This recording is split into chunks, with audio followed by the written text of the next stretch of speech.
কালকে দিনটাই তো লাস্ট, বাড়ি যাওয়ার 3 দিন ছুটিতে থাকি। কাকে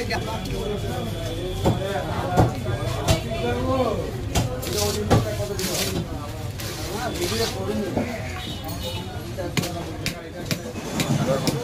ইলিশ কত দাম হবে? এটা 1000 টাকা দিচ্ছি, এটা 1200 টাকা। না না 800 বলুন। 800 টাকা আমার কাছে নেই, ওই এত ছোট মাছ না। এইখানে এই মাছটা ধরে জোর করবো না, 200 টাকার জন্য তোমার একটা মাছ।